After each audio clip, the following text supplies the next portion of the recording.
Hai Nakama Squad, kembali lagi bersama Nakama Aquatics. Kita sebagai masyarakat Indonesia pasti sudah tidak asing lagi dengan Sungai Kapuas. Sungai Kapuas ini berada di Kalimantan Barat, Indonesia. Nah, uniknya Sungai Kapuas juga jadi sungai terpanjang di Pulau Kalimantan dan sekaligus jadi sungai terpanjang di Indonesia dengan panjang mencapai 1143 km. Wah, panjang juga ya. Dengan panjangnya Sungai Kapuas ini, pasti banyak banget ikan-ikan yang menghuninya. Lalu ikan apa aja sih emangnya yang ada di Sungai Kapuas ini? Kamu penasaran? Sebelum mulai, jangan lupa klik like pada video ini. Jika sudah, tonton video ini sampai habis ya. Pada urutan pertama, ada yang namanya ikan supret arwana. Seperti yang kita tahu, kalau ikan arwana dikenal sebagai salah satu ikan termahal di dunia. Tentu kita sangat bangga ikan supret ini ternyata berasal dari Sungai Kapuas. Yang membuat supret arwana punya ciri khas adalah warna pada tubuhnya. Supret arwana umumnya berwarna merah pada bagian tubuhnya dan warna putih pada bagian perut. Meskipun ada juga yang warnanya merah secara keseluruhan. Sehingga kesan mewah sudah tentu ada pada diri supret arwana. Soal ukuran, supret arwana dapat mencapai panjang hingga 90 cm. Wah, cukup besar juga ya. Di Sungai Kapuas sana, supret arwana senang sekali memakan seperti ikan kecil, katak, ulat, hingga jangkrik. Selanjutnya pada urutan kedua ada yang namanya ikan giant red tail gurami. Ya, sebenarnya ikan ini lebih akrab disapa dengan nama gurame sabah. Meski termasuk ikan gurame, ia bukan gurame biasa loh. Sesuai namanya, sang penghuni Sungai Kapuas ini punya ekor berwarna merah. Jarang atau bahkan mungkin tidak ada gurame berekor merah selain dirinya. Selain ekornya merah, tubuhnya juga bisa dibilang besar banget loh. Ia bisa mencapai panjang hingga 50 cm. Tak heran ada kata giant pada namanya. Soal makanan, ikan gurame sabah hampir mau memakan apapun yang bisa dimakan olehnya. Mulai dari cacing, daun pepaya, sampai daun singkong pun bakal dilahap olehnya. Jadi bisa dibilang ia termasuk hewan omnivora yang oportunistik. Walaupun oportunistik, ia lebih cenderung bersifat herbivora. Jadi kalau disuruh milih daging-dagingan atau sayur-sayuran, ia bakal memilih makanan sayur-sayuran. Kemudian pada urutan ketiga ada yang namanya ikan julung-julung. Buat kamu yang ada di daerah Kalimantan, jelas sudah familiar dengan ikan yang satu ini. Ikan ini punya ciri-ciri badan yang memanjang serta leher atas pendek membentuk paruh. Mungkin kamu menganggap bukan paruh melainkan semacam pedang ya. Dan jika kita lihat rahang bawah panjang membentuk segitiga. Kalau dilihat sekilas sih mirip banget sama ikan hujetager. Apalagi warnanya yang sama-sama agak keperakan. Soal potensi panjang maksimal, ia bisa tumbuh hingga 45 cm. Coba bayangkan aja, ikan seperti itu melesat cukup kencang ketika kita sedang berenang di Sungai Kapuas. Tentu akan sangat mengerikan, bukan? Lalu pada urutan keempat ada yang namanya ikan tiger barb. Ya, benar banget, ikan ini juga ada di Sungai Kapuas, Kalimantan loh. Meskipun mungkin kamu manggilnya ikan Sumatera. Yang bikin unik dari ikan tiger barb adalah coraknya seperti harimau berwarna perak hingga kuning kecoklatan dengan 4 garis hitam vertikal. Dan kalau berbicara mengenai ukuran tubuh, ikan tiger barb dapat mencapai panjang hingga 13 cm loh. Oh ya, meskipun kecil, ia termasuk ikan omnivora. Ia bakal memakan mulai dari invertebrata air, tanaman, hingga detritus organik di alam. Di Sungai Kapuas tersebut, ikan tiger barb ini bakal berburu dan hidup secara berkelompok, seenggaknya ada 10 ekor.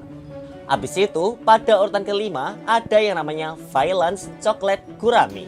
Ikan ini punya nama latin Spicechirctis valianti. Jadi ikan ini termasuk ikan gurame kecil loh. Ia cuma bisa tumbuh mencapai sekitar 5 cm saja. Meski begitu, yang membuatnya sangar adalah ia juga dipanggil samurai gurame.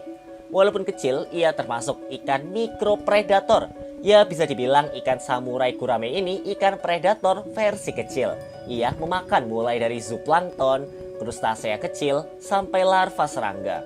Untuk fisiknya sendiri sebenarnya tidak terlalu jelek, bahkan mungkin cukup bagus bila kamu taruh di sebuah aquascape.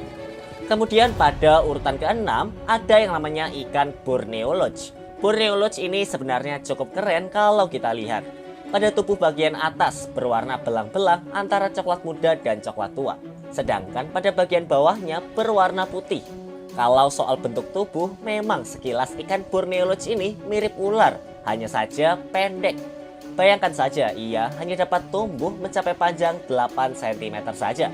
Meski begitu, membayangkannya berada di Sungai Kapuas yang cukup besar, lucu juga ya. Karena ikan Borneo Lodge termasuk ikan tipe bawah, jadi ikan ini tidak mudah untuk ditemukan. Soal makanan, ikan dengan nama latin Pangio selfordi ini mau melahap mulai dari larva serangga hingga telur ikan. Jadi bisa dibilang ikan Borneo Lodge juga termasuk ikan mikropredator.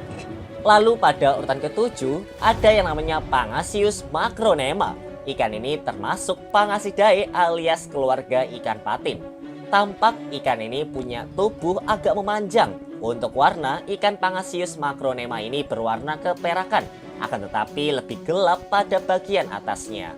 Kalau soal ukuran, ikan Pangasius macronema bukanlah jenis ikan patin berukuran besar. Ia hanya dapat tumbuh sampai 30 cm saja. Di Sungai Kapuas tersebut, Pangasius macronema melahap makanan yang muat di mulutnya seperti cacing hingga dedaunan. Bisa dibilang ia termasuk ikan omnivora seperti ikan patin pada umumnya. Selanjutnya pada urutan ke-8 ada yang namanya ikan Axelrod rasbora. Ikan ini punya nama latin Sundadanio axelrodi. Ikan ini termasuk ikan yang kecil banget.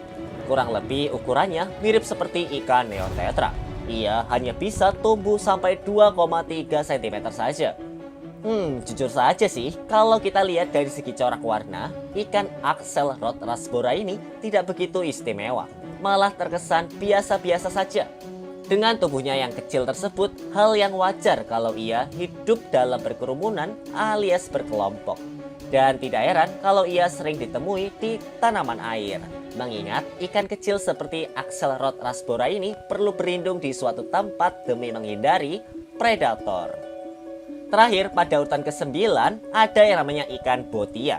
Kalau sudah ngomongin botia, mungkin kamu sangat familiar dengan ikan yang satu ini. Ia kerap kali dijadikan ikan hias di akuarium kita. Itu semua karena botia punya daya tarik tersendiri terutama dalam hal warna. Tubuhnya berwarna loreng-loreng seperti harimau. Di Sungai Kapuas tersebut, ikan botia menyusuri bagian bawah sungai untuk mencari makanan. Seperti cacing contohnya. Ikan dengan nama latin Chromobotia macratus ini juga doyan banget bersembunyi. Ia mencari tempat-tempat yang membentuk semacam goa untuk dia bertahan hidup di Sungai Kapuas. Nah, itulah tadi 9 ikan yang ada di Sungai Kapuas. Bagaimana? Keren-keren bukan? Mana yang jadi favorit kamu? Tulis di kolom komentar ya. Oh iya, kalau kamu ingin request ikan atau kura-kura apa yang akan dibahas di video selanjutnya, silahkan tulis di kolom komentar juga. Jangan lupa juga untuk subscribe channel ini dan like video ini, serta nyalakan juga notifikasinya ya. Oke Nakama Squad, sampai jumpa di video-video Nakama Aquatic selanjutnya ya. Dah.